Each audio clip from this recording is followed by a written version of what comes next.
Good evening and welcome to the 15th edition of Samskruti Talks. The topic for today is modern perspective of Pancha Purusha, its relevance to health and education. And the speaker for today is Dr. Rajeev Joshi. But before we start the program, I would like to just give you a few important notices. Please keep your phone on silent and do not answer any phone call in the hall. If you have to answer a call or make a call, please step outside for a minute and do so. Also, I will quickly take you through the highlights of the event. So we will have right now, after I finish my talk, we'll have Arjun Jaiswal, who will read out the name of attendees which he has collected through QR code, and then we will have Vande Mataram. After that, we'll have a welcome of the guests and then talk by Dr. Rajeev Joshi. And after the speech, we will also have a discussion on the topic in which you can ask questions and get your your questions resolved by the speaker, and then it will be concluded by the speaker and also by Dr. Chaudhary ji. So I now request Arjun Jaiswal to come on the stage and read out the names. But we've already said that, right? Okay, so before Arjun steps on the stage, we will play Ekatmata Mantra.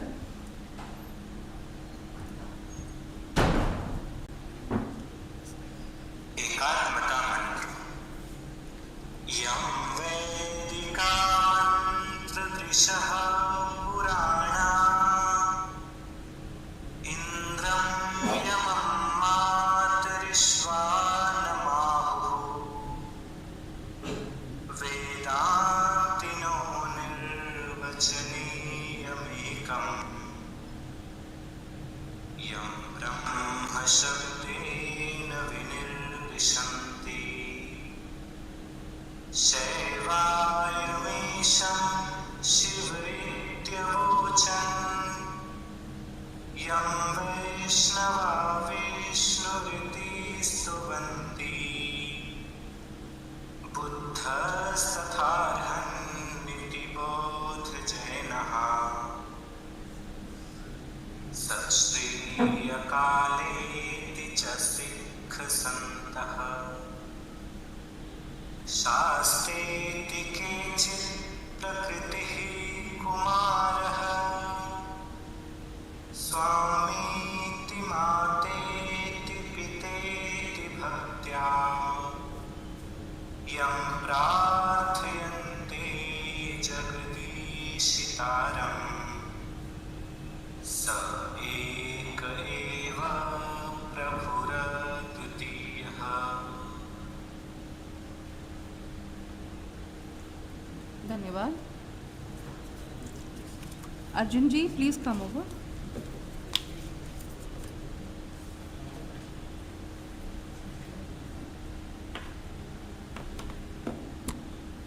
Good evening, everybody. I hope am I audible? Yeah. Hello.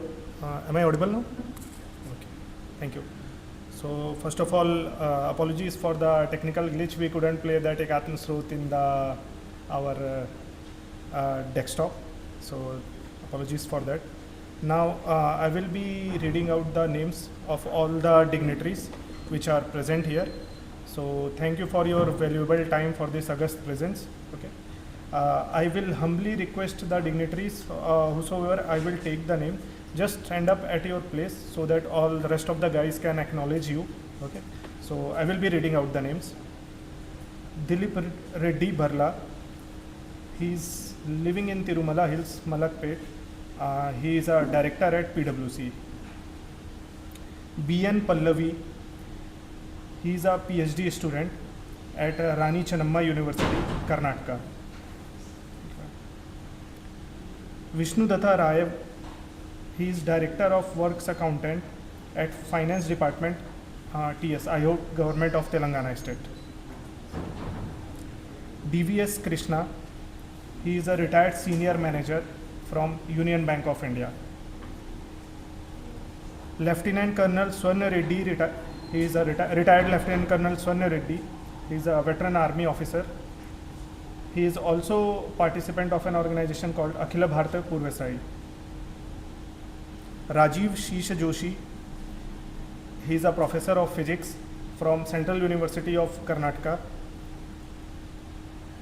Dr. Veni Madhavi, he is a founder and director of Vedic Vanas, landscape gardener specialized in temple gardens and personal healing plants. R. Lakshmi Narayan, he is an advocate. Uma Maheshwara, he is also a retired banker from State Bank of India.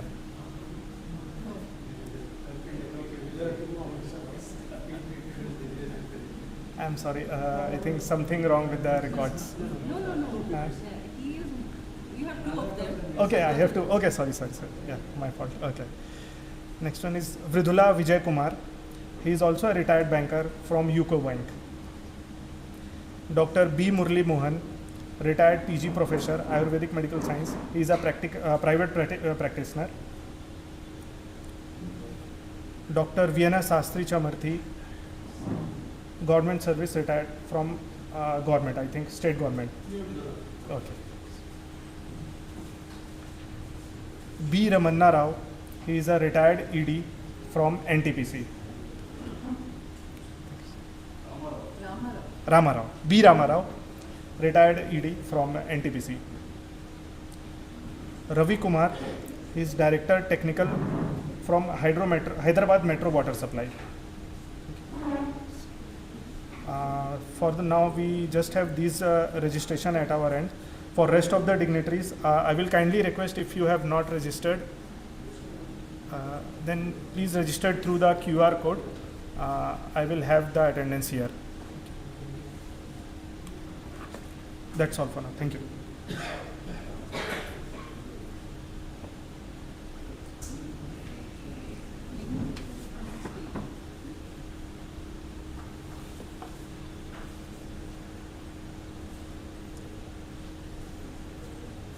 So now we begin the program formally.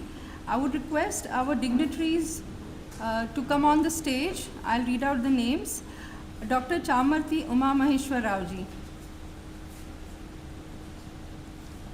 Dr. U.M. Chaudhary ji, Shri Vishnu Datta Rai ji, and our speaker for today, Dr. Rajeev Joshi ji.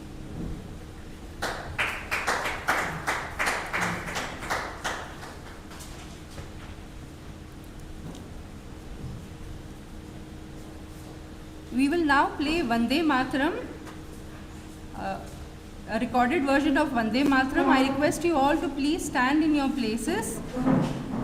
Vande Mataram will be played, and all of you who know the lyrics, the words of Vande Mataram, please sing along with the recorded version.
I would like to now introduce our dignitaries on the dais. Dr. Chamarthi Umamaheshwar Raoji. He is a retired IAS officer, former Chief Secretary to the Chief Minister of United Andhra Pradesh, Chairman of Samskruti Foundation, Dakshin Madhya Kshetra, and Adhyaksh of Vidya Bharati.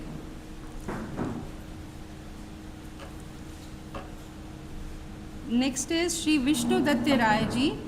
Vishnu Datta Rai Ji has worked as Assistant Director in ISI, which is now called BIS. He joined AP Government in Works Account Service and retired as a director there.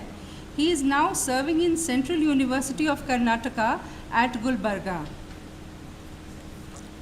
Our third dignitary, Dr. U. M. Chaudhary Ji. He is a Director of Samskruti Adhyayan Kendra at Samskruti Foundation. He is also the Governing Council member of Samskruti Foundation. Dr. Chaudhary is an alumni of IIT Bombay and he has worked as Additional General Manager at BHEL R&D. He has also worked as Dean in Aurora Group of Institutions. I now request Dr. Chaudhary to please come over and set the context for today's program. Dr. Chaudhary.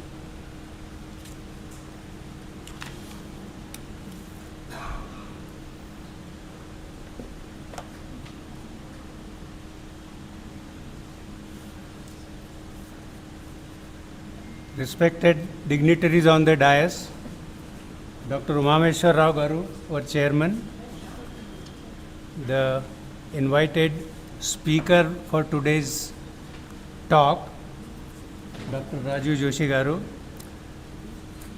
Shri Vishnu Datta Rai Garu, Shri Vishnu Datta Rai Ji, other distinguished invitees to this program, all my colleagues, dear friends, brothers and sisters. As some of you who have come to this program second time or more would notice that we have been emphasizing the importance of this Samskruti Talks program to Samskruti Foundation and also pointing out what kind of cooperation or association we expect from the participants. Although it appears to be a repetition, considering its importance to us, no repetition is repetition enough, and therefore I think it is in order for me to just briefly mention some points of why we conduct this program and how it is different from any general lecture series. As I said, in a lecture series is without a specific purpose. It is only to enlighten the audience on a particular theme and then maybe answer some questions that are posed by the audience. And the speaker, who is of course an expert on the theme, he answers. But in the course of time, that thing is perhaps fades or forgotten and fades from the public memory or the memory of those who are attending it. We have designed this program in such a way that it doesn't fade away, because it is not just a lecture, a one-way street, but a rather interactive session in which the speaker puts forth his views, his points, and his views, his thesis. but the audience also respond to it in their own way. They put forth their views, their response to this, and questions are also covered in that, to which she subsequently answers, and in the end again sums up the whole session.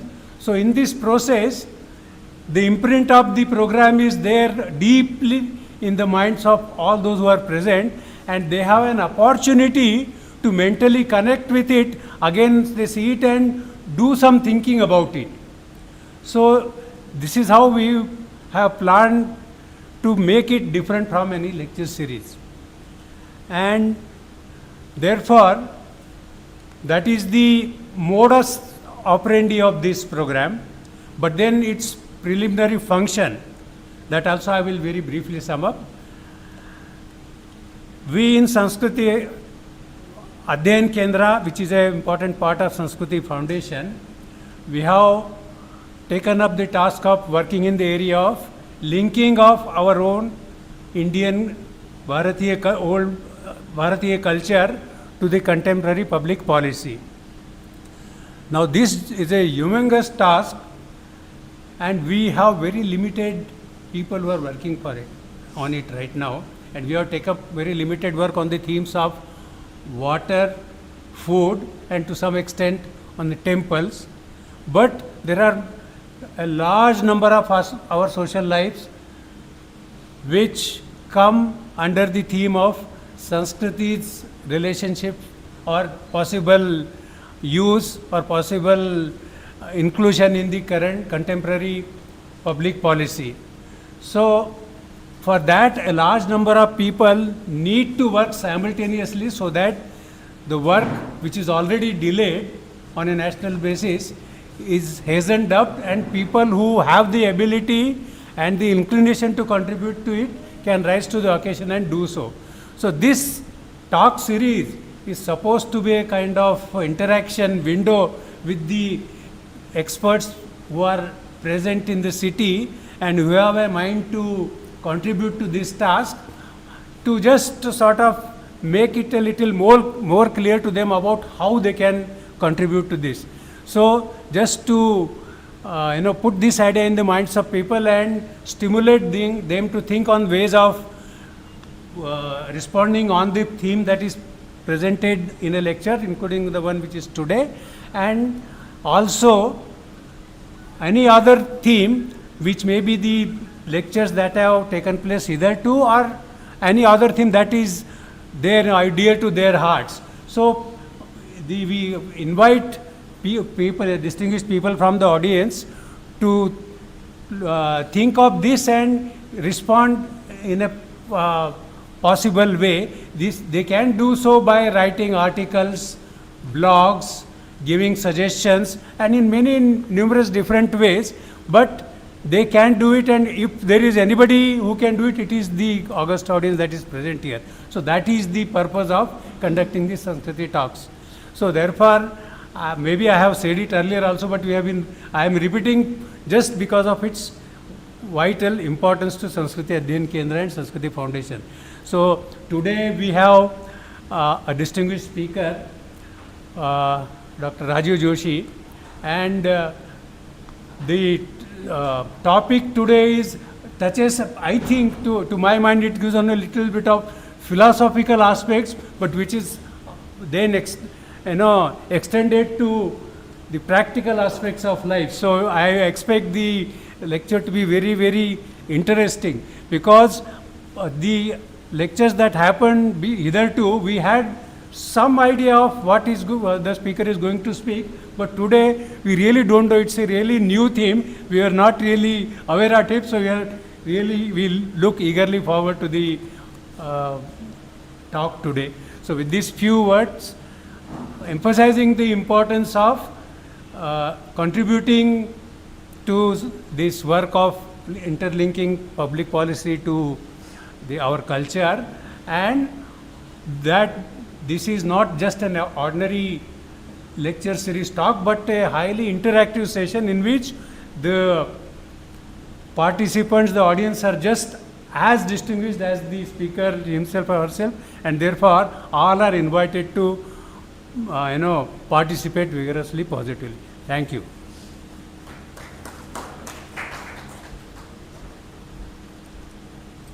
Dhanyavad Chaudhary ji.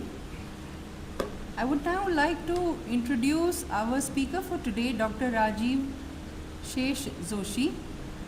Dr. Joshi is Associate Professor in School of Physical Sciences, Central University of Karnataka in Kalburgi, Karnataka. Can you hear me now? Yeah, better? Thank you.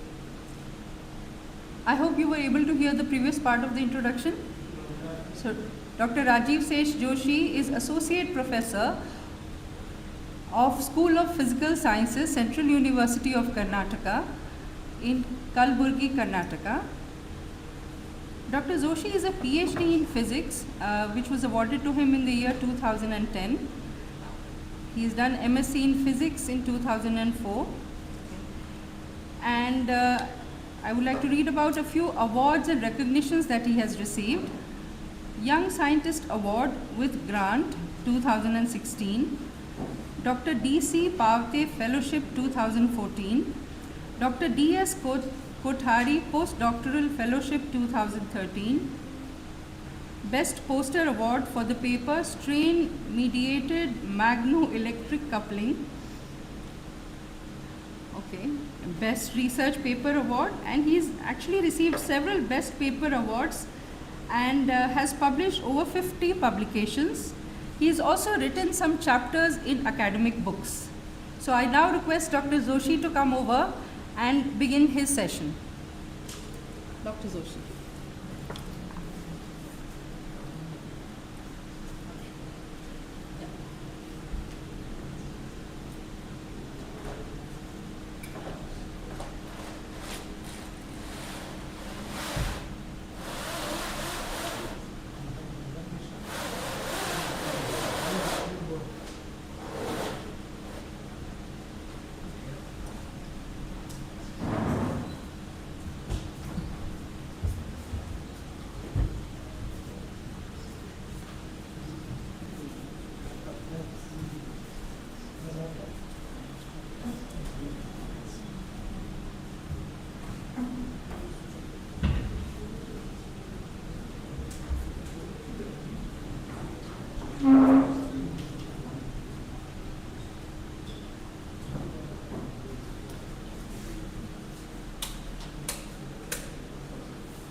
Okay.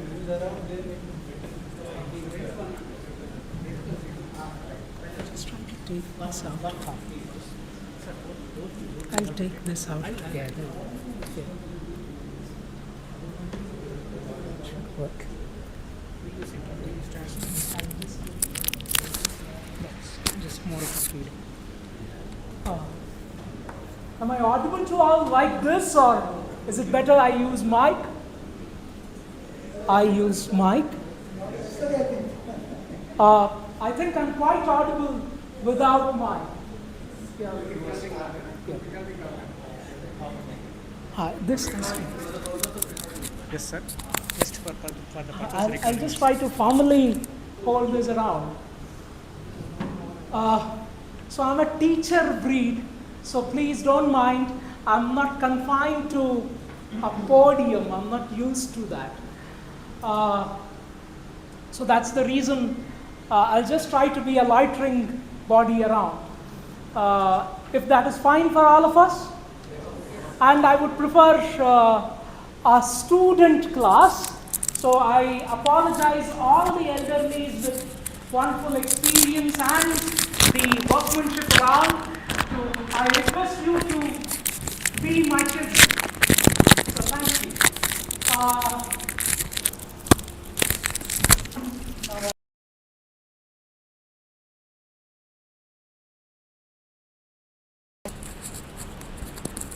Okay, so I think that suffices.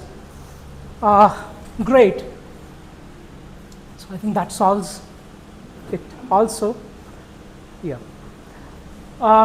So the talk is for just kindling interest. It doesn't have much technical details around. I have over-compromised all the details, may it be the modern side, may it be the original text side, both of them are been compromised. Why? The very precise reason is to make sure that the idea gets percolated in the system, and once that happens, then the detailing or churning can be done. So that is the basic reason to really have this idea. The reference, the original reference to whatever I am going to talk to. So this will confine to 3 original texts.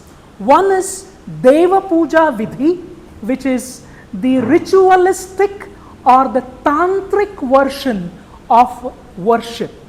So I would like to be explicit in my rendition.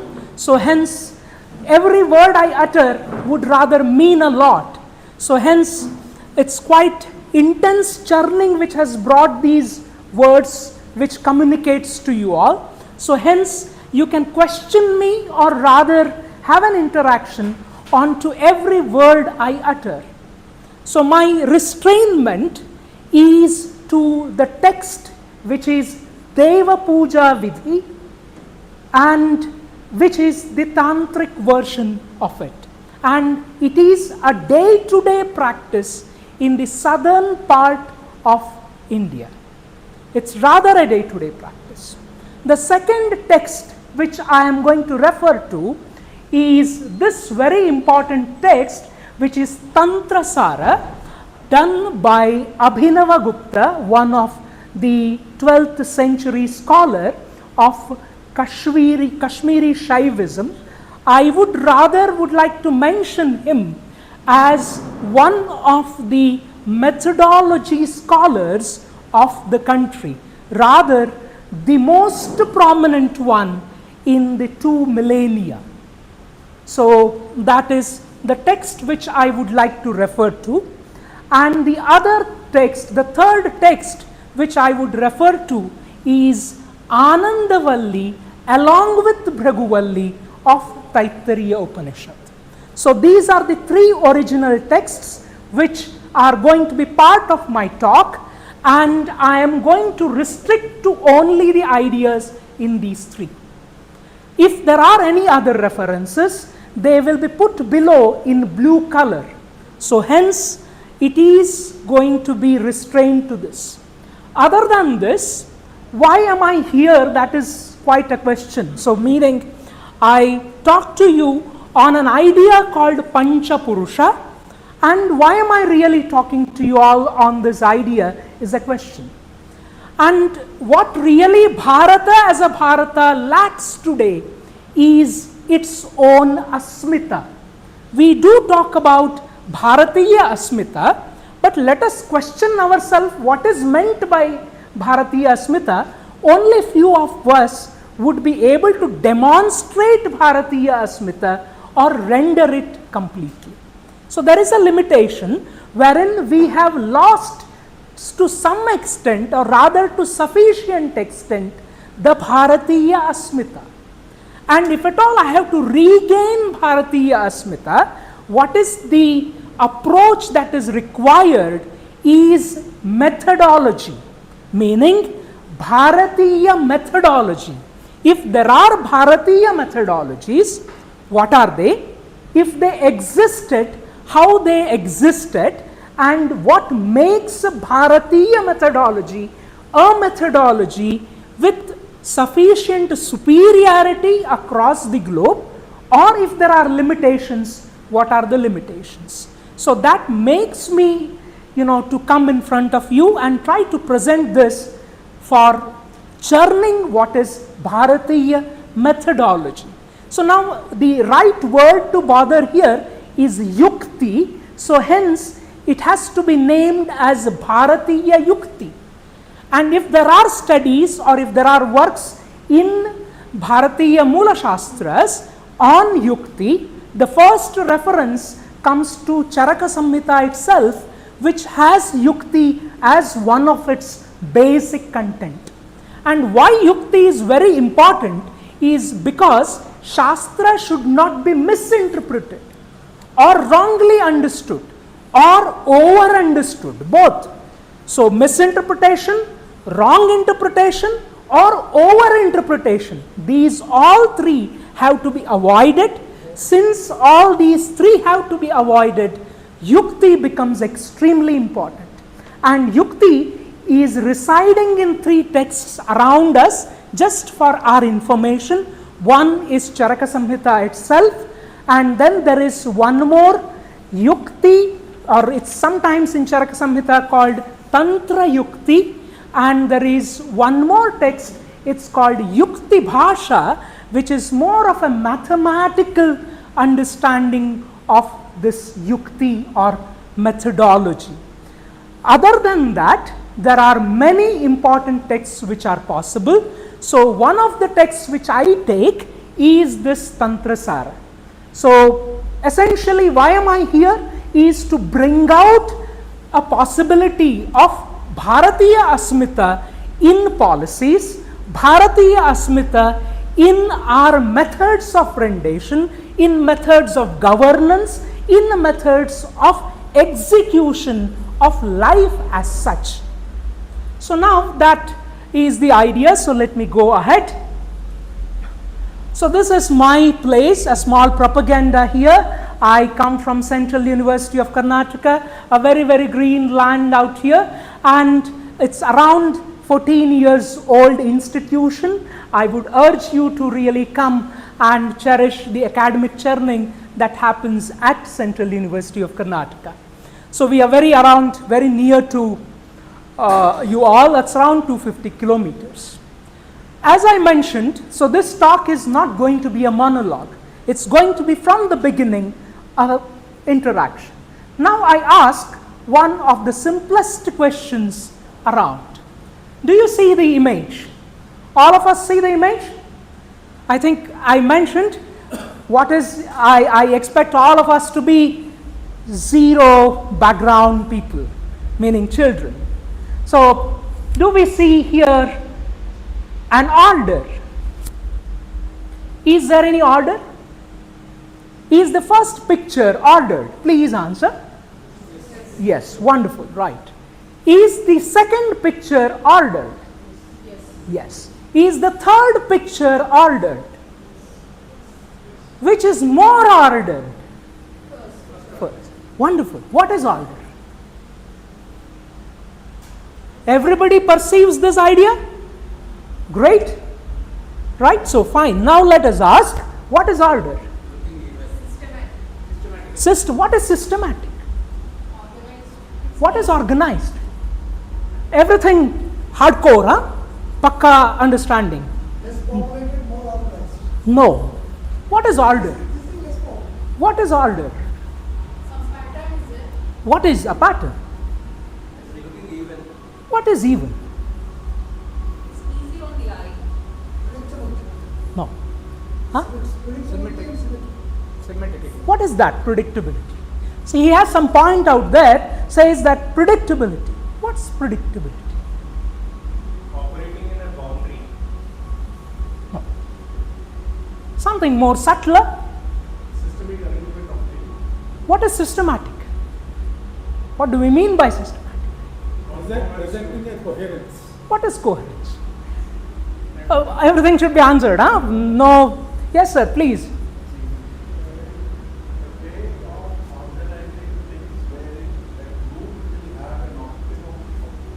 Optimum outcome. No, it's a supra thought, something should be more fundamental. What is an order? What is proper? What is proper? What is proper? The next thing to come should be predictable from what is there. What does that mean? Yes, both of you resonate very close to the actual answer. First one out here, second one out here. Give me some better thing. From a commoner perspective, it's easily understandable. Subtle, fundamental. Because Indians are, Bharatiya are fundamental. We are very, very core in our understanding. No. Answer is very interesting. It turns out order is relation. If you can write a relation between any two objects, what do you call that as? An order. So what is systematics? 1, 2, 3, 4. One after the other, 1 meter, 1 meter, 1 meter. What is the relation? One is distant to other by 1 something. So this is called positional order. So I can write mathematics for any arrangement. If I can write mathematics for that arrangement, what do I call it as? Order. Great. So what do you really do when you identify orders? Find relations. That's it. So now you try to think of all the orders which you have thought in your world. See whether it sets in your definition or not. So now we freeze. What is order? What is order? Relation. Great. You observe a spatial relation. What is the second part? People are standing here, here, here, here. Different. What is that is changing? What is the order there? Haji? Space. No, what's happening? Check. Direction, orientation. What is the order there? Orientational order. So hence, what kind of orders I have seen in these two? Spatial as well as orientational. So we have understood order to be equal to relation. Relations could be spatial or orientational, and the other is also orientational. The person was standing, that group was standing here today, tomorrow it went there, then it went further. I could not add any video there. So hence, what is that related to? Time. So what you have is spatial order, orientational order, and temporal order. So hence, what is order? Relation in space, relation in orientation, relation in time. Fine for all of us? Clear? Great. Go to the next. So the reference is David Bohm to understand. If you want more, please read the other text cited there. Now I ask this important question. What is that? What is that? Structure, a scaffold. So what do we realize is a house is getting built. What do you build before you build a house? A plan, a structure. What are you building before then? What is a plan? Things to be placed in order. What is order now? Relation. Yes. What do you build before you build a house? A relation. So what are you building before you build a house? A scaffold. What is a scaffold? Order. What is an order? Relation. So what are you building before you build a house? Build relation. Am I reaching all of us? All of us are on same page? So what is that you are building before you build a house? A relation. Great for all of us? Great. Some relations are explicitly seen and they are called outer orders or exterior orders. Now what I do is I make this order This is my house. What is that I have built first? Relation, meaning some arrangement. I now cover it. So if I cover it, what did I create? What did I create? A form. Or what did I create? A house or a reality. So what is reality? Order covered. So what do we learn is, what is reality that is around you? It's a scaffold. Scaffold covered with something makes a reality. And this relation could be explicitly seen or sometimes not seen. Why? Because there is a scaffold inside this, and do I see the rods which are there inside? I don't. What am I not seeing then? I don't see the order. And what I don't see then? Relations. So I don't see relation in the exterior orders. This is very, very important for us to understand. So reality is a scaffold plus a covering, and what you don't see, the scaffold. Is this idea fine for all of us? All of us are on same page? Any confusion out there? I believe no. We proceed further. So the orders could be explicit or orders could be implicate. I do not see it. But if the towel has taken this shape, that means what is the scaffold? Like this. So I can implicate this scaffold by seeing the external cover. Hence, the scaffold is observable, but implicately. Explicitly, no. I repeat, orders exist, orders are observable, but how do I see them? I see them through an external cover. If the scaffold changes, then the cover will also change. If cover is like this, then the scaffold is of a particular kind. So it is explicitly not observable, but implicately observable.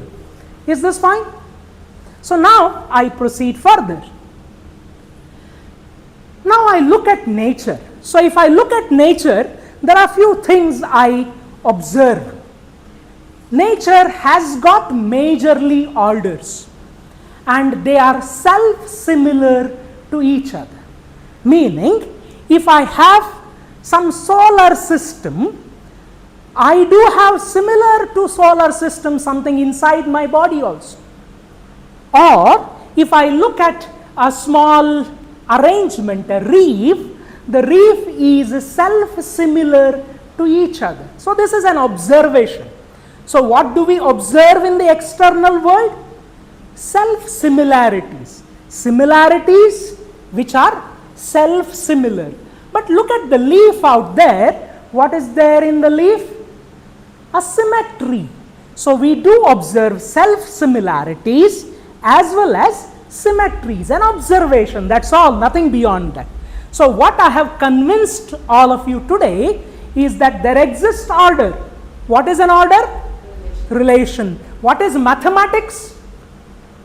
A relation. So everything is, at the end of the day, if it is, getting order or mathematized, what is it at the end of the day? Just a relation. And how is nature? Nature is self-similar and symmetric. Fine for all of us? We proceed next. Now I ask this important question.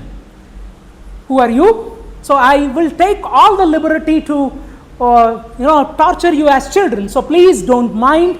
I apologize with folded hands, but still I would take this liberty. I ask you, who are you, sir?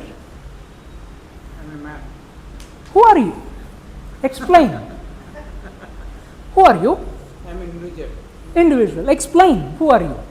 If you ask me, I will say I am Rajeev. Who is Rajeev? Rajeev is fat, he is a gigantic person, he can talk, he can make merry around, he can really engage people. So all this is Rajeev. So who am I? Who am I? Who am I? I am attribute. Who am I? I am an attribute. So now, who are you all then? Attributes. Very nice. So hence, what is identity? Set of attributes. Now, let us think. Sir, what is your age? 58. Believe his age is 10 to the power minus 5 seconds. What is age of so and so? How much is his age? 10 to the power minus 5 seconds. Means seconds ka 10 lakhwa bhag. 10 lakhs times of 1 second. Do I see you? What is my age? 44 years. And what is his age? 10 to the power minus 6 seconds. Now if that is the case, do I see you? No, I don't see him. Because by the time I blink, he is born and dead. Do I see him? I don't. So what is your identity then? Attributes was his identity. But I am seeing him. Why am I seeing him? Because of time. My time and his time match. Hence I see him. If his time and my time doesn't match, I don't see him. So the idea is identity, any identity you take in this world. What is identity? Attribute plus time. If time is not there, it's not an identity. So proper translation, astitva. So astitva is attribute plus time. Does it make sense to all of us? Any astitva in this world, if astitva has to be there, what all have to be there? Attribute, because of which I can see it, observe it. If attributes are not there, I can't observe it. And second, time has to match. If time doesn't match, then also I don't observe it. So hence every astitva at the end of the day is attribute plus time. This is very important. Now, please, let's go to little prior. Now let me ask you, why do you exist? So attribute plus time is existence. Why do you exist? Again question, why do you exist? Why do you exist? Why do you exist?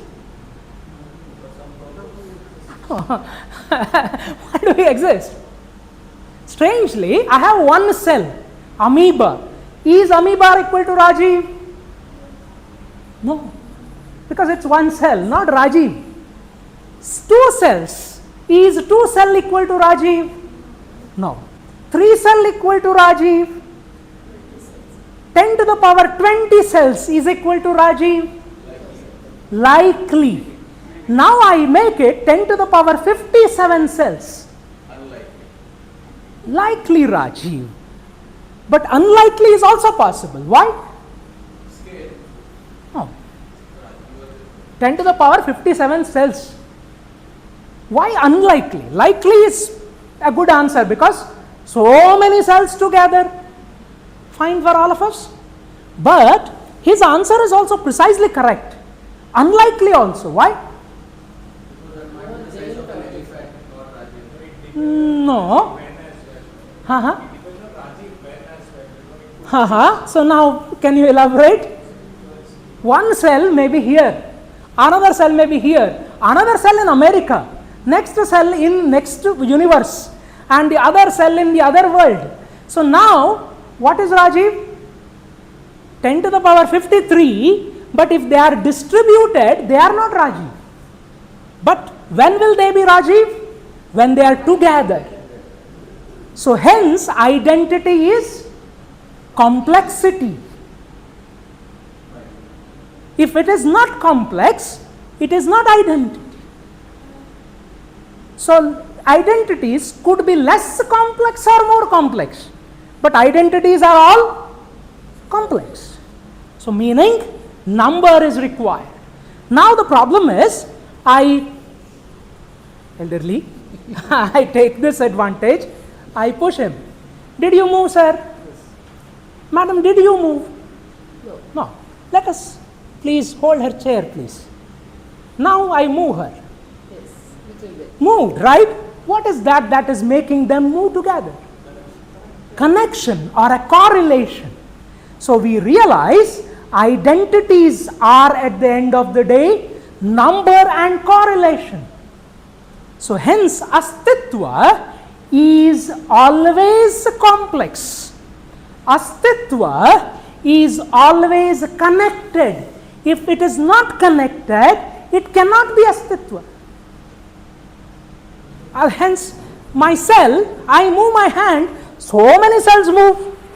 So hence they are all connected. If they were not connected, my hand would not have moved. So what we learn is identity requires what? Connectivity as well. Let us freeze our understanding. Identity hence is attribute, number and correlation. If these three do not exist, they are not identities.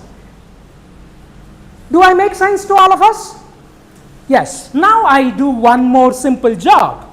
I take this object. What is this? Mass. Fine. Let's do this. I push it. What is it doing? Motion.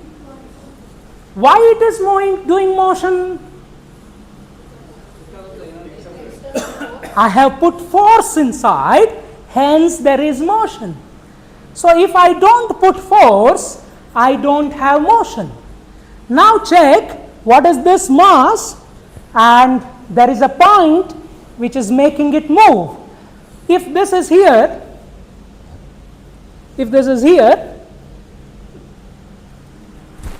is it moving? What is that missing? Connection is missing.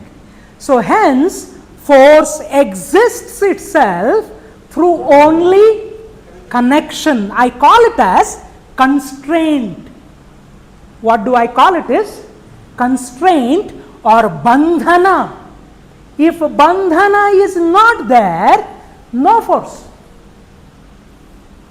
Do I make sense to all of you?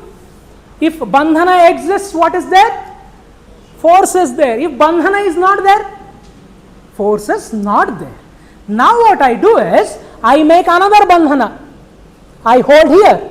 Now check what is happening. I want to move full. Is it moving? Now, only this much is moving. Why? There is bandhana here. Now,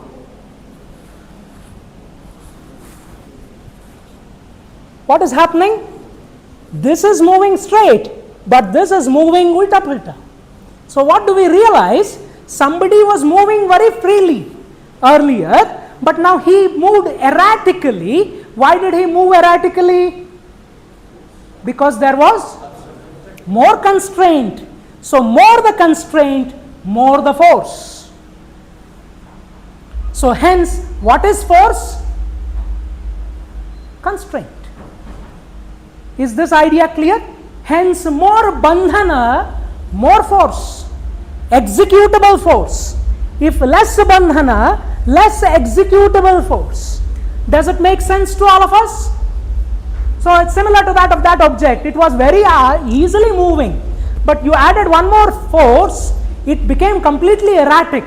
So hence, more motion can come when you have more constraints. Hence, more motion is possible when you are bandhita. If bandhana is more, force is more. Great. Now go further, please. Great. So what we understand at the end of the day is, I have nodes or points where masses are constrained and there is a constraint. So hence, what is a force? Force is a consequence of node and connections. Fine for all of us? Everything is clear? So if reality has to exist, force has to be there, and force will exist only if there are nodes and constraints. Is this idea fine for all of us? So hence reality is a consequence of nodes and constraints. Now you ask very precisely, if nodes are flexible, let us ask the same question similar to this. How is this object? Let us take this object first. How is this object? Solid. Is it changing its identity? No. Why it is not changing its identity? It is having nodes and connections. If node and connections are rigid, then you have one kind of structure. Now take this structure. What is this structure? Lot of nodes are there. Check. Lot of holes with connections out there. But what is the difference between this object and this object? Not rigid. So hence, if you are a rigid person, who are you? Sir, ನೀವು ಕಷ್ಟದಲ್ಲಿ ಇದ್ದೀರಿ. Does he understand? No, right? Because he doesn't understand the language. So what he will become? Angry on me. So what he has more? Ahankara more. So hence, connections are always ahankara tattva. So if there is a rigid connection, what is it? More ahankara. If rigidity is less ahankara. Let us ask, hence this object has more ahankara or this object has more ahankara? Chair has more ahankara than towel. Let us ask one more thing. Is bottle having more ahankara or chair has more ahankara? It melts at 120 degrees centigrade. This melts at 300 degrees centigrade. So hence which has more ahankara? Bottle has more ahankara. Now let us ask, it is rigid. That is the nature of ahankara. Ahankara can break. So what do we learn is, we have ahankara working on what part of the chair? Nodes or connections? It is working on connections. So we realize that there are ahankaras working on connections. Now I have this object, I drink it. What is there inside? Water, which has nodes and connections. Why? Because it is having force. Now the question is it more chara or less chara? More chara. Hence, is it having more ahankara or less ahankara? Less ahankara. So hence, if you look at air, is it having more ahankara or less ahankara? Less ahankara. If you see space, is it having more ahankara or less ahankara? Less. What is retainance of ahankara? Make it better. What is rigidity? An attribute. An attribute, if it is retained, what is it having more? Ahankara. We'll bother about that little more later, because something more to work out there. Fine for all of us? Any situational clearance at this stage? So what do we observe is, every reality at the end of the day is nodes and connections. And what is that makes them different is, at the end of the day, operation of ahankara. And where does ahankara work on? These nodes or connections, the ones which connect onto these nodes. Is this clear to all of us? Great for us. Now I ask, this was a solid. What is this? Solid bottle, because glass. I change it to melt or waterize it. What did change? What changed? Ahankara changed. What changed? Connection changed. Fine for all of us? Now this becomes the air also. Then what changed? Ahankara only changed. And what is actually changing when I go from solid to liquid to gas? What is that changes? Ahankara between the nodes. And you call this as Purusha. What is Purusha? Nodes and connections operated by Ahankara. Should I define it once again? So what is Purusha meaning? The proper reference to Tattva Sara. What is Purusha? Purusha is nodes and connections operated by Ahankara. So now, how is the gradation of Ahankara? Ahankara is now graded, we learnt. So what is that is changing from bottle to liquid to gas? What is changing? Ahankara resides in nodes and connections. So what is changing? Purusha is changing. Is this idea clear to all of us?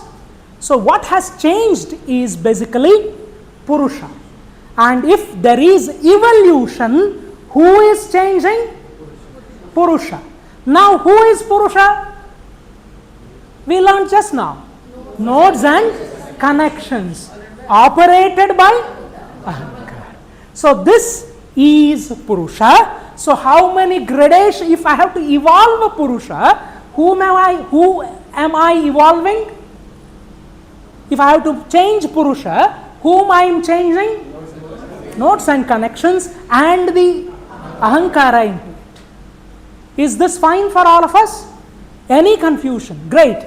Now proceed further, please.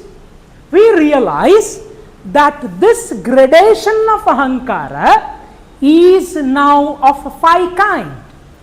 If Ahankara is very rigid, what will it look like? What will you call it as? Prathvivat. So hence Purusha is Prathvivat. Fine for all of us? Then if the gradation of Ahankara is little lesser, then what is he like? Jalavat. Then what is he like? Agnivat. Then he is Akashavat. And then he is Vayuvat. Akashavat. So what do we learn is how many Purushas are possible based on gradation of Ahankara? Not Panchabhuta. Please do not get confused. They are one consequence. They are just one consequence of this Purusha. So how is the structure basically of the reality? It is Prathvivat. It is Jalavat, Agnivat, Vayuvat, Akashavat. So they are Pancha Purushas. They are, who are they? Connections and nodes operated by Ahankara. Now, Abhinavagupta tries to do little more jargons out there. He says that if the Purusha has to come as manifestation, these many are required and they are called Kanchukas. What is Kanchuka? What is Kanchuka? Angi, cover. So who covers the Purusha? One is Kala. Let me not translate it. Translation kills the the actual meaning out there. So, but the nearest I have put there. So what is there is Kala.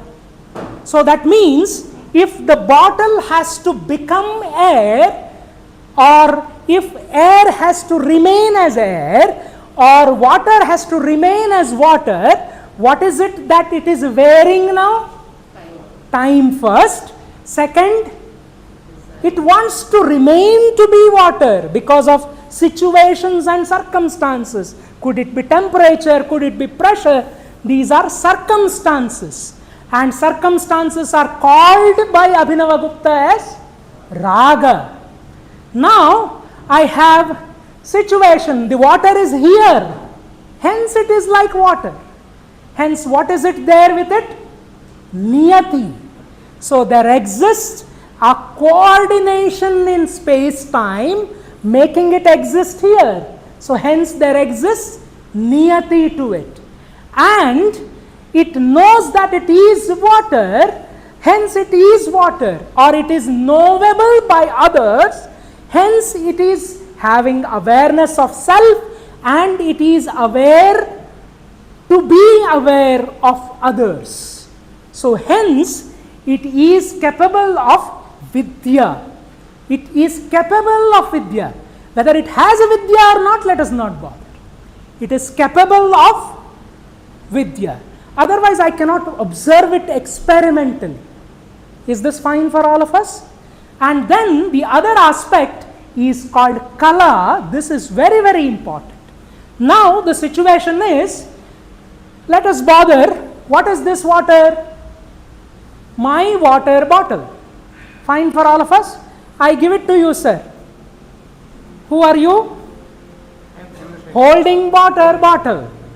What is the situation? This is my water bottle. So, hence, what is relation between me and you? Water bottle. Exchanged. Fine for all of us? So, how much is the vyapti of water? Two people. Connected. Now, I remove this, give as a tirtha to all of you. What will you do? With reverence drink it. So, what is the relation of water? It is a vyapta. So, hence the vyapti of a purusha is called kala.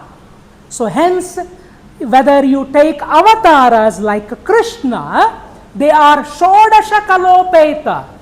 Why? He is an avatara, he is related to me, he is related to you, he is related to universe. So, hence what is more in him? Kala is more in him.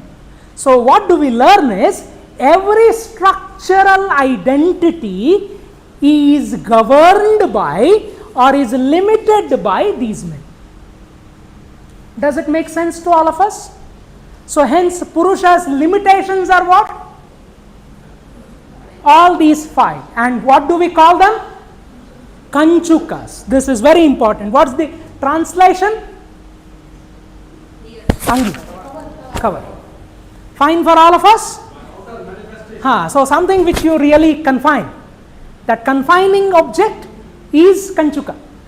So, makes sense. So, hence time is also a Kanchuka. So, this is very interesting to bother. Now, I go ahead. One question. So, in terms of Vidya, can you just deepen it? It's little, I'll take this question little later. Is that okay? Sure. So, Vidya is something to be bothered about and very well debated in this section. I will take that question second part. Please. Now, it actually summarizes our understanding. So, whole existence is what then? It is nodes, connections operated by ahankara, manifesting in different forms because of kala, niyati, kala and so on. So, hence how many purushas are there? 5 purushas. What are their limitations? 5 limitations. So, if these limitations are removed, those purushas will evolve. Start from Prithvivat to become, Jalavat, and then, Agnivat and so on. So, evolution of Purusha is a function of these limitations. If limitations are lifted, he evolves. Otherwise, no. Is this fine for all of us? Any confusion till now? Great. So, now I proceed further. The first reference out there. Now, I ask, if there are these structural identities or structural arrangements, they are also graded. So now how are these structures? They are Purushas. Purushas have then identity. So that means what Purusha has? Attribute and time, and these are also graded. Now I ask, who are you? Who are you? Explain. Explain. Who are you? I am Chandrasekhar. Explain. I am so and so, so and so and so and so. Fine for all of us? See here? I am expressing my attribute. I ask the chair, Mr. Chair, who are you? What is he doing? Not answering. Why? What is Jiva? What is life? What is the difference? I answer that I am Rajeev, I have this attribute, but the chair doesn't answer. Why it doesn't answer? Hanji? Why? What is life? Identity. It has identity. Attributes are there. Time is also there. I can see this guy. Consciousness. Notes and connections are fixed. Fine. I am moving. Fine. I will melt this guy. Will he say that I am chair? No. Something very interesting happens. Consciousness is there. Acha, great. What is let us bother. Very, very near to thought. What is consciousness? Chaitanya. What is Chaitanya? What is life force? Awareness of oneself. What is awareness? It can't be explained. Should be explained. Everything, science, rational understanding, rational understanding. Purna Anurakta, meaning something which is unexplainable, great. Let us hold there. But till that unexplainable, everything should be explainable. What is life?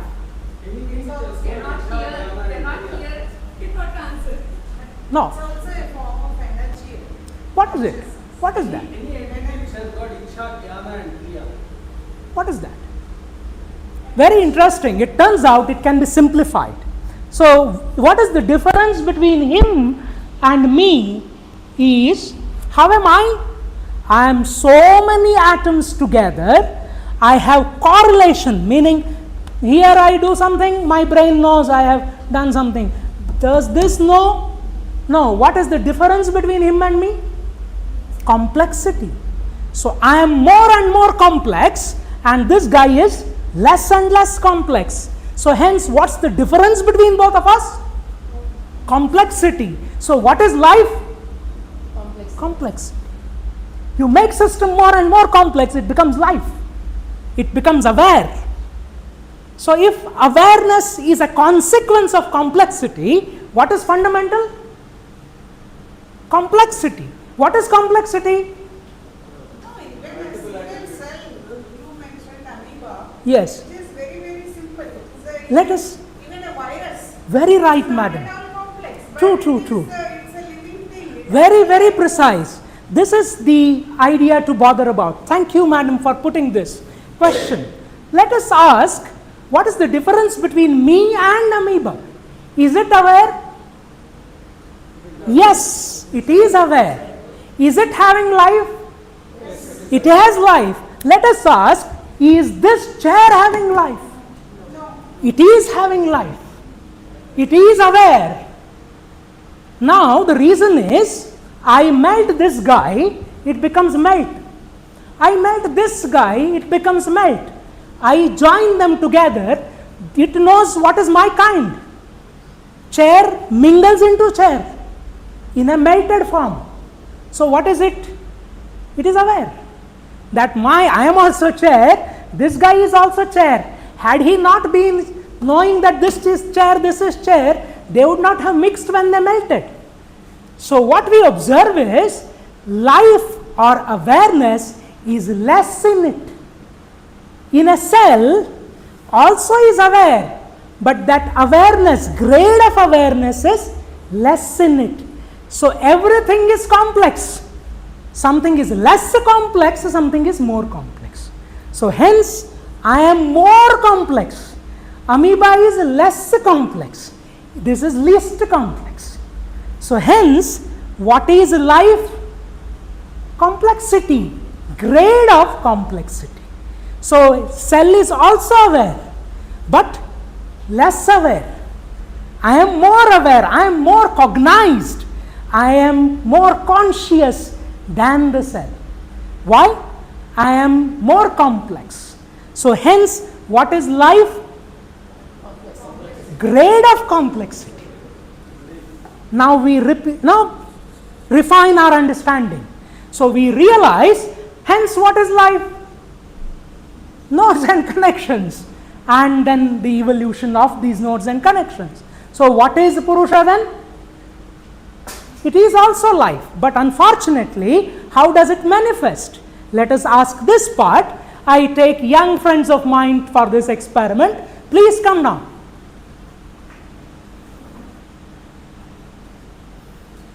So I'll take time, please don't mind if I'm getting you bored, please tell me.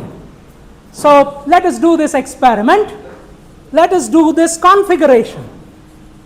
Configuration 1, what did I create is node 1, node 2. What are these two? Node 1 and node 2. What is this? Connection. Now I am somebody fundamental, and this fundamental is going inside this. These are not observable. So what kind of observation is not there? Direct. They are implicately there, but directly they are not there. Now I ask, I go inside. Am I fitting? Yes, great. So what is that is getting fit? A fundamental object is getting fit inside this configuration. Change this. Now let us try. Yeah, that's a good idea. Let us try this out. Half fit. So what has changed? Configuration has changed. Now let us do this. No, twist on twist. Yeah. Now I will check. I cannot go inside. So what does this mean? Configuration is not permitting me to go inside. So hence what this cannot produce? Reality. So configurations do exist, but this fundamental object cannot go and fit inside. And who am I? Thank you. Who am I? Fundamental object. What is that fundamental object? Prakriti. So what is Prakriti? A cover which creates Maya, an illusion. Does that make sense to all of us? What is that was correct? Configuration. Configuration was seen by Prakriti. If Prakriti cannot go inside, what that configuration cannot do? It cannot manifest. So Purushas do exist, but they are not manifestable. They will get manifested when who goes inside it? Prakriti goes inside it. And what is Prakriti? An envelope producing illusion of reality. So what is reality? Purusha plus Prakriti. Is this idea clear to all of us? So hence, this Prakriti, there was a problem. What was the problem? Here it was easy to go, and the other case it was tough to go. And How do you define this Prakriti then? What is Prakriti? as such Maya, an envelope called Maya. What is Maya? We will do that, madam. Yes, very right. We have two questions to answer. One is Vidya and the other is Maya. Let's bother about that. Very nice. See, we are evolving spiritually. Huh? Oh, also fire. Arey yaar, I missed it. Yes, very true. Let's proceed. We realize there exists realities then. Now who are you, sir? I'm forgetting every time I am trying to answer. Who are you? He says that I am somebody who is lifting, moving, all that. So lifting, moving, who are these? I am lifting, moving, all that. What is this? Motion. Or what is motion? Force. And this you call it as identity. Is he having that? Can he move? Yes. Hence he has an identity called prana. So what is prana? Motion. And it itself is an identity. And each identity has a Purusha and Prakriti of its own. So is this idea fine for all of us? So what is he having inside? Prana. Prana has a way to move inside. There is a path and there are nodes. And hence what is it? A Purusha in itself. Again, I have a doubt. Yes, madam. Then if this chair is having the prana or not? Motion in gas. There is Yes, motion yes, in madam. gases. Very true, very So true. is it having prana? Yes. Very precise. Correct. True. And I am also moving because of that object only. If I have no Vayu inside me, I don't move. Very interesting idea. My leg gets choked. So you mean to say all the gases are alive? Yes. And I am moving because of that entity called gas. Let us not bother gas. Manifestation of gas is one way. The concept is very important My here. basic question Yes, is ma'am. how do you differentiate living and the non-living? We will do that. We will do that. So that answers much of our questions. Living and non-living will be understood later. So is this fine for all of us? So hence the situation is we realize what is mana as what is prana as such? The air which is moving inside, the gross. And similarly, let us ask, who are you? I am an individual. Are you same as chair? Having prana. Having prana. Very good. Correct. Now we are in track. Nice. So we are in the Nataka now, doing our patra properly. So who are you? I'm a person having Person having prana. Are you different than Yes, I am. chair? I am different from this. Why? I have motion, chair is not. Chair has no motion. Who told you? Chair has no motion with Purusha is there in chair. Purusha is there in this also. So who told you that? chair cannot move itself. Let us say the person is dead. For a minute, sorry. The person is dead. Now can he tell he is different than chair? No, Why? because that person Knowledge. Because he doesn't have a faculty or an identity called manas. Not knowledge. Manas. So what is manas? A faculty to distinguish. So what is it? A thought. What is thought? Discriminator. Fine for all of us? All of them are energies only at the end of the day. So they run out to be energies at the end. So what we realize is, yes sir. Yes sir. Yes, correct sir. Correct sir. Very true. Not really true. I am trying to realize that motion is a fundamental, Purusha is a fundamental structure. You missed the first part of the talk. Motion in chair. Chair has a motion. Yes, sir.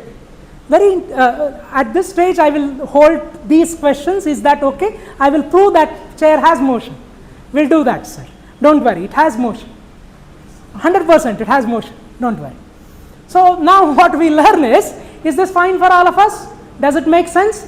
So how many identities we have learned? We have learned Annavat identity.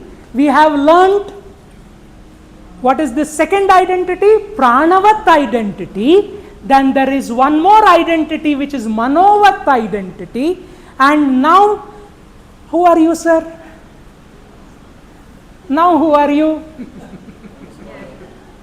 Human being? human being having prana. Having prana and mana which knows that distinguishes. Who told you that you have all this? Before I gave talk, He did not know. After, no, just for this drama's sake, after I gave talk, he understood that he is an identity which is, Anna, then Prana, then Mana, and so on. So what did I give him? Jnana of Jnana, not Jnana. What did I give? Jnana of Jnana, a meta Jnana. So what is this? Vijnana. Fine? Vijnana is not Vishesha Jnana. It is Jnanasya Jnana. What is the difference? Okay, this is interesting. Again, I reserve this idea. Vidya will answer that part. So hence we realize what is this identity. This identity at the end of the day is Jnanasya Jnana. So hence it is Vijnana. And now I boom you. Boom. What did you become? Become air. Air. Great. Now I do one more job. I tell you that you and chair are same. Who are you? Who is your family? Earlier, who was your family? Who was your family? Husband, wife, so and so. Now I tell you, Vishesha Jnana, not Vishesha Jnana, Vijnana, Jnana of Jnana, telling me that you and chair are same. Then who are your family? My and chair. Chair also. Now I tell you, this and Prithvi are same. Then, what is your family? Myself and you. Myself, chair and Prithvi. So how is your universe? Big. What is your identity? Expanded. What changed in those 5 entities? What was the limitation of Purusha? Kala. Let us repeat. What was it? Kala. Repeat. Kala desire. Kala, Raga, Niyati and Vidya and Kala. What expanded? Kala. Kala expanded. So hence what did you get is Ananda. So loss of distinguishability is Ananda. Does it make sense to all of us? So hence, sir, yes sir. Ananda is always relating to something. Yes sir. See, between two factors, Yes sir. what is emerging out of it, Yes. which is pleasing your mind. Yes sir. Call it Ananda. Indeed, very precisely defined. Ananda by itself doesn't exist. You need to say Yes. Ananda is X, but not K. No sir, it's very precise now. What is that? If distinguishability is lost, that process or experience of loss of distinguishability itself is Ananda. Does it make sense to us? So it's very generalized definition of Ananda itself, and Bhrigu calls it as Brahma Puchha. So Brahma is beyond this identity itself, called Ananda. So how many identities? Yes sir. Yes. Sir? So that is Kalatita is also possible. Brahma is Kalatita. He is not bound by those 5. So those 5 are bindings of this stuff. So hence, what is reality as such then? How many identities exist? Let us repeat. How many identities are there? 5 identities. Anna, Prana, Mana, Vijnana, Ananda.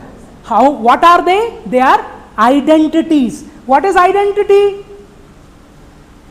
What is identity? Attribute and time. You should not forget all the definitions which we have really learned in the classes, right? So earliers have to be not forgotten. So what we learn is, what is Purusha?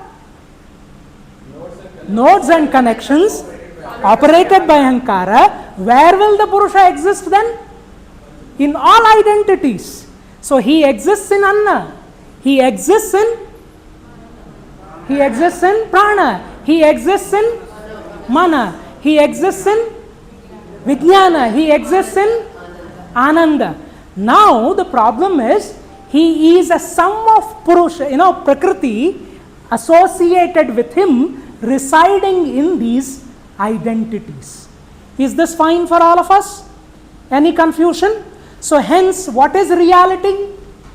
Reality is Prakriti, Purusha residing in Anna, Prana, Mana, Vijnana and Ananda. Fine for all of us? So now who will get Ananda then? Let us ask, is he Anna? Yes. Is he Prana? Less maybe. Mana? Less maybe. Then is he Vijnana? Less maybe. And then is he Ananda? Less maybe. Let us ask him, is he Prana? Sorry, Anna? Yes. Is he Mana? Yes. Is he Vijnana? Is he Ananda? Maybe yes, more. So hence, what is the difference between chair and him? He is more complex. So hence, the situation is, what are identities? Grade of complexities. What increases as grade of complexity increases? If you get Ananda, what do you lose? Distinguishability. So hence, the situation is, who is at more Ananda? Who is more complex? This is counterintuitive. So we realize the Ananda of object is very high only in the systems which are highly complex. If they are less complex, they cannot experience Ananda much. Fine for all of us? And for each kosha, what exists then? Purusha. What is Purusha? Nodes and connections operated by Ahankara. In all identities, what exists? Ahankara exists. Which is lighter in Ahankara? Out of all these five identities? Ananda is great. We have become philosophers now. So what do we learn? What is Ananda? Purusha only, but with less. Wonderful. Do we realize this idea? Great. Let us proceed further. So now we realize that every structure is like this. It is paths, nodes leading to Purusha, enveloping, giving Prakriti, which is like these five. And this encapsulated gives you identities. How many identities exist in us? All five. Everybody has all five, less or more. Fine for all of us? Great. Now proceed further. This actually tells me I established the concept of Pancha Purusha. Now let us look into applications when I design. So this is a methodology. Pancha Purusha is a methodology which tries to design every system in this world in terms of nodes and paths, and operated by something called ego or ahankara, enveloped by nature or guna. And guna is the fundamental feature of the Prakriti itself. And how is Purusha? Is it sthira or chara? Chara. He is dynamic in nature. Hence, this is the contradiction to Sankhya approaches. The one which is given by Abhinava Gupta makes Purusha precisely chara. And is he observable or unobservable? Observable. But is he directly observable? No, implicately observable. So Purusha is observable and he is implicate in nature. Let us try to use this methodology of Pancha Purusha for some of our problems. One of the problem I take very generalized problems, then we can specify them to more specific ideas. So this is the base of my understanding, or this is the thesis. Now go to applications. I ask, what is education? What is education? What is education? Knowing something, knowledge? No. What is education? Haji, learning? No. What is education? Haji? No. No. To differentiate? No. Knowledge that is structured to give an enlightenment of some entity or Very near to the practical definition, but no. Huh. Education is jnana. Jnana, okay. Fine. Comes very near to our understanding, but again the limited definition. Yes, sir. Maybe delimiting yourself.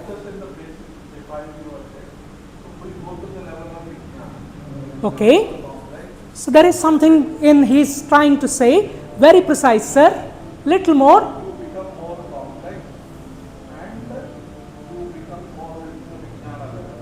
Great. Let us hold there. I rephrase what he says. Thank you for the answer, sir.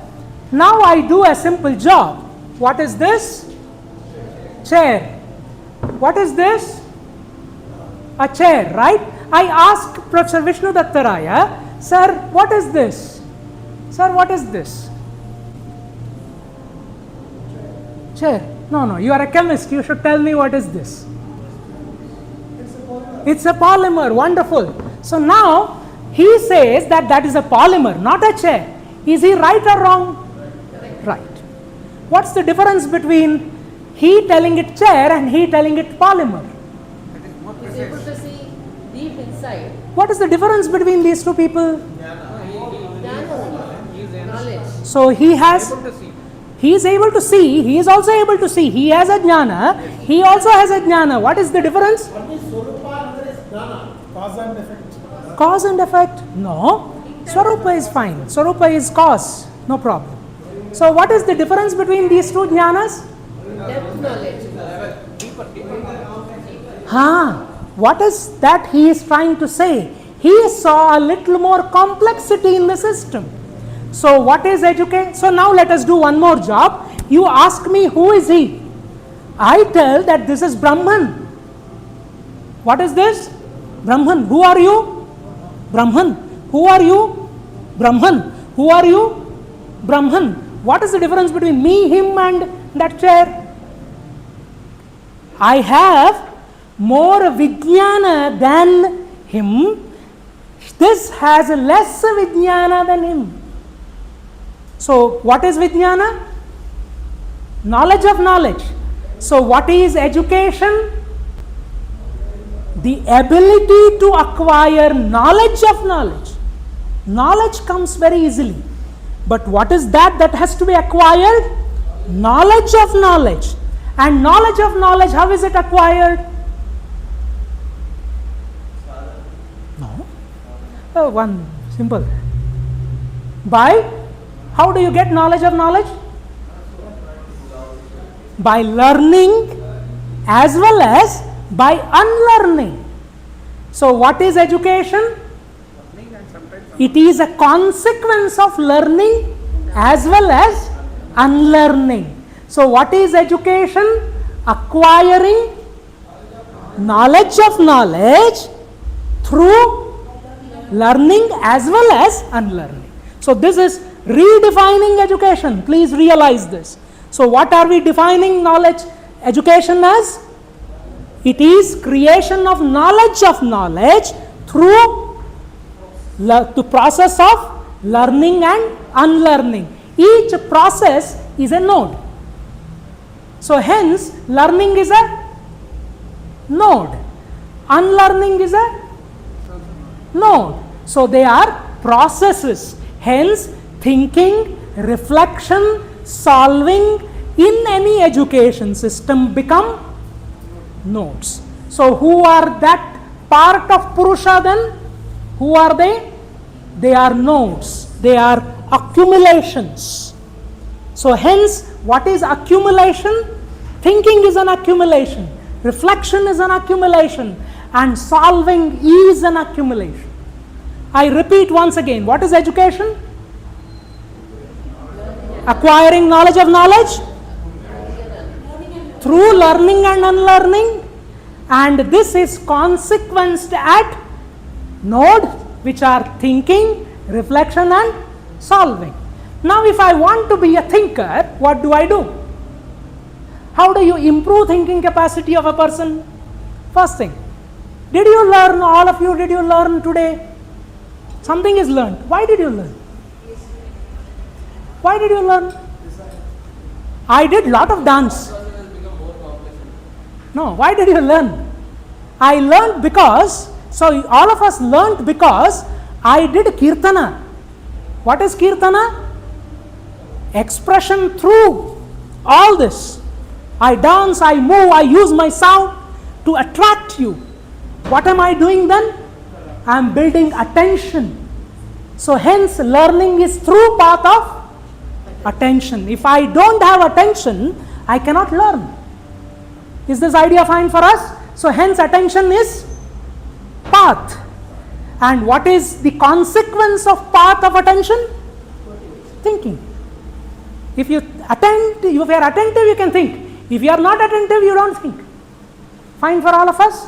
So path is attention. Other than that, why are you here? You want to listen, you want to understand, you are motivated. So since you are motivated, you learned. So hence, what is motivation? A path. So then what is that you acquired now? You acquired. Today, who are you, sir? Who are you? I am a learner. I am learned. I am learned. What did you learn? I learned I am Ananda. Right? So why did he learn that he is Ananda? So let us ask once again, what is your identity? Ananda. Huh? So acting, huh? So we learned that he is Ananda. Why did he learn that he is Ananda? Because he was capable of perceiving it, hence he had that cognition in it. Your eyes were listening, your ears were listening, your skin was listening, your faculties were listening, hence you got knowledge. So what is this sum altogether called? Cognition. What is cognition? It's an identity produced through the measurements. So what did you measure? You saw me, that is the measurement. You heard me, that is the measurement. So all of together make an expression. What do you call this as? Cognition. So prajna is a complexity produced by senses. If senses are not there, what is not there? Prajna is not there. Prajnana is different. So hence we realize, what is prajna then? A path to learn. So hence if you want to improve education, how do I improve education? Let us say all other processes are there. What to be improved? Paths to be improved. Which is the less ahankara in this? Look at attention, motivation, cognition. Which is less ahankara? Cognition is less ahankara. So hence, what to improve when you want to improve education? Cognitive capabilities. If you improve attention, less use. If you improve motivation, little less use. But if you improve cognition, you become more and more educated. What is definition of education? Let us repeat once again. Knowledge of knowledge through the process of learning and unlearning. And to do that, what is the path to improve? Attention, motivation and cognition. Which is more important? Great, we have learned. So hence, education or education as a Purusha becomes a dynamic learner. So how is Purusha as education then? He is self-aware, always dynamic, expressing itself but implicatly. So do you know that I am educated in Parshvanadi Chikitsa? No, but if I hold his hand and then start telling what is his eating in the morning, what do you know? I am educated in Parshvanadi Chikitsa. How my Purusha is expressing? Implicately, not explicitly. Is the model clear to all of us? So in education, what expresses in the society? What expresses in the society? Purusha only. And Purusha in which sense is more expressive? In the implicative way, not in the explicit way. Is this fine for all of us? Let's go to the next idea. So this is applied to some class which I teach. So I skip that as of now, and because of the heterogeneity of the audience. Let's go next. Now I ask, hence, if there is a problem in education, let us say a person fails in the class, a Vikriti. So now please note, I called failing of a person in the class as Vikriti. So what is not proper in him? Prakriti is not proper. So I call it as Vikriti. So now I ask, the person is highly attentive, he is capable of thinking, he is very well good thinker, but failed in the class. If that is the case, what should be wrong with him? Thinking is a node or path? Node. So now I ask, if the person is a good thinker but failed in the class, then what is problem with him? Path is a problem. Now I ask, if there are paths, what are the different paths we learned?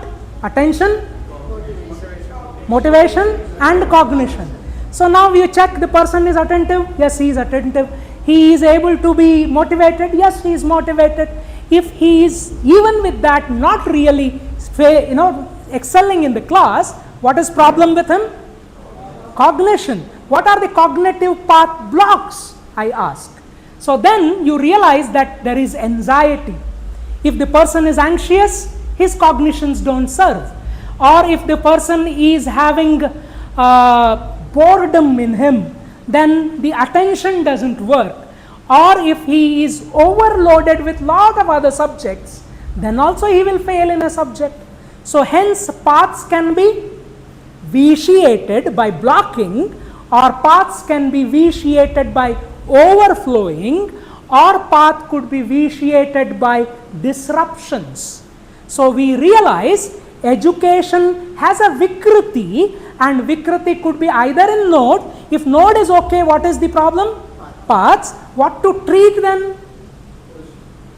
What to treat? Paths. That is the situation.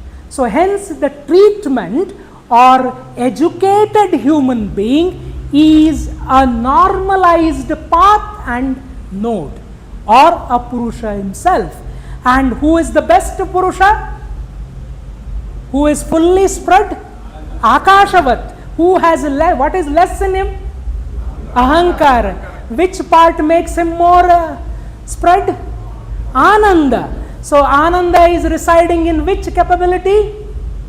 Cognition. So what to improve to make a person realized? Improve cognition. Next please. So this brings us to the education as optimized path, node and networks. That itself is education.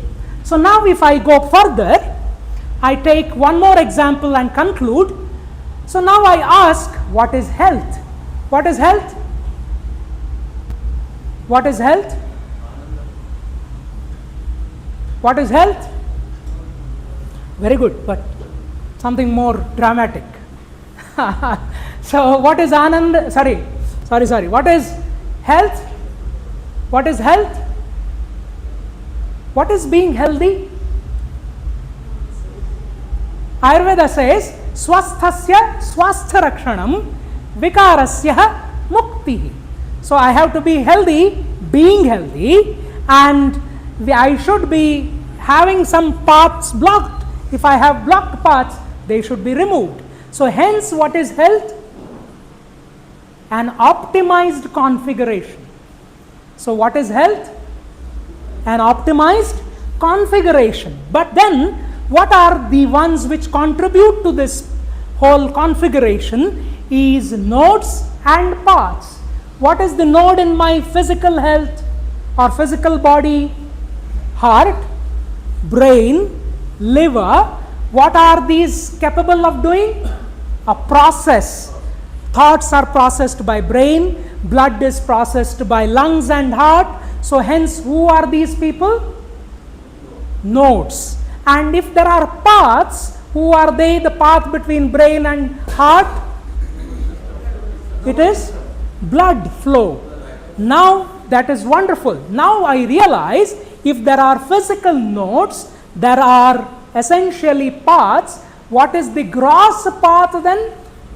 Blood. What is the little lighter path? Prana. What is it? Air-like. So hence we realize there is one more path, and we realize there are nodes which are there in the body also. Let us do this job. You can do it to yourself, huh? So I touch here. Does it pain? Please do this. Touch here. Does it pain? No. Let us touch here. Okay, very difficult, huh? Yeah. Does it pain? Pains more, right? Compared to this paining is more. Why? Why? This is a node of whom? Of the which Purusha? Air-like Purusha or the Prana Purusha. So we realize for the path of air there are nodes available, and who are they? They are called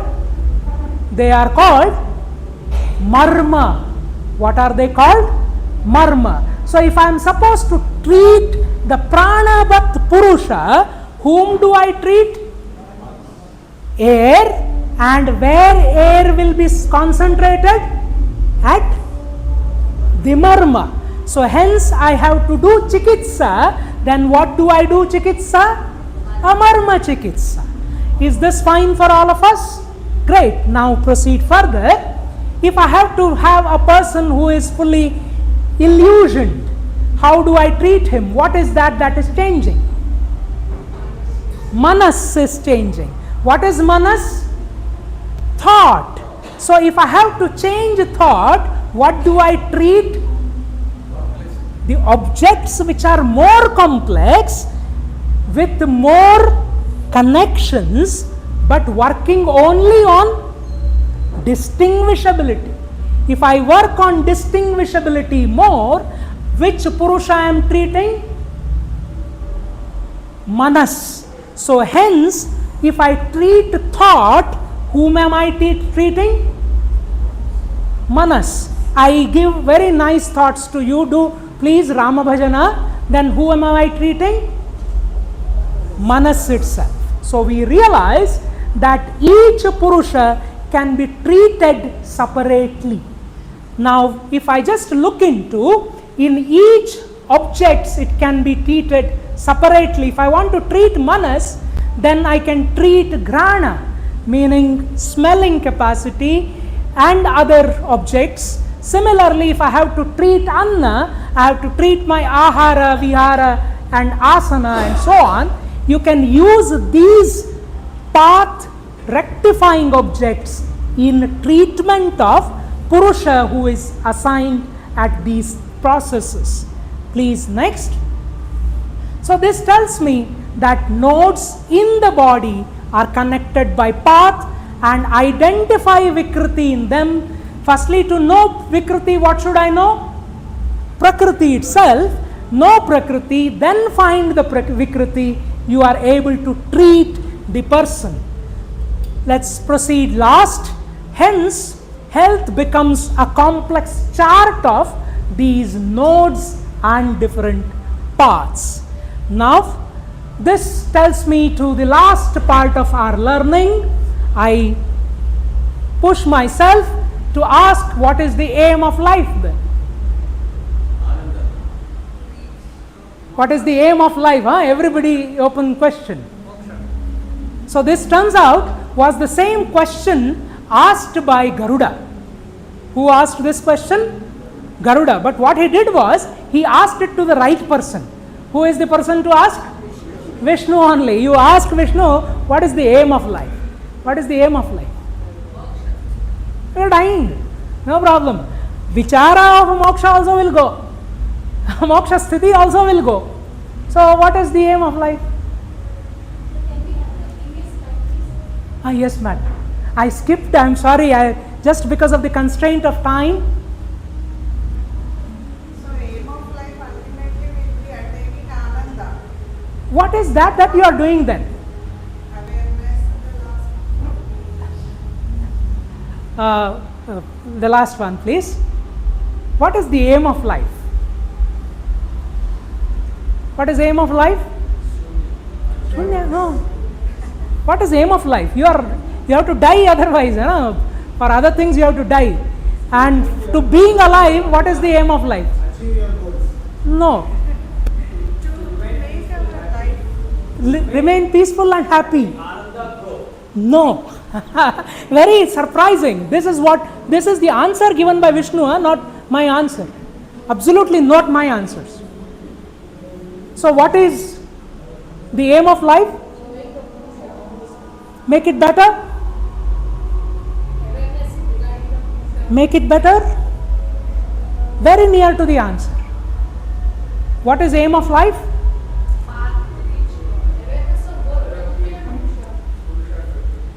What is the aim of life is very interesting. It is to become better configuration. What is the aim of life? Samskruto Purusha tat Jivana Dhyeyaha is Garuda Purana's statement. So Garuda Purana's last adhyaya tries to tell us what is aim of life?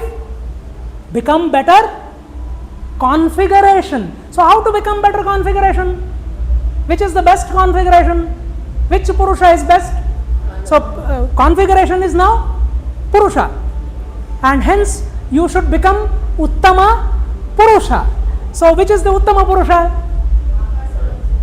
Least Ahankara. So how will you become least Ahankara?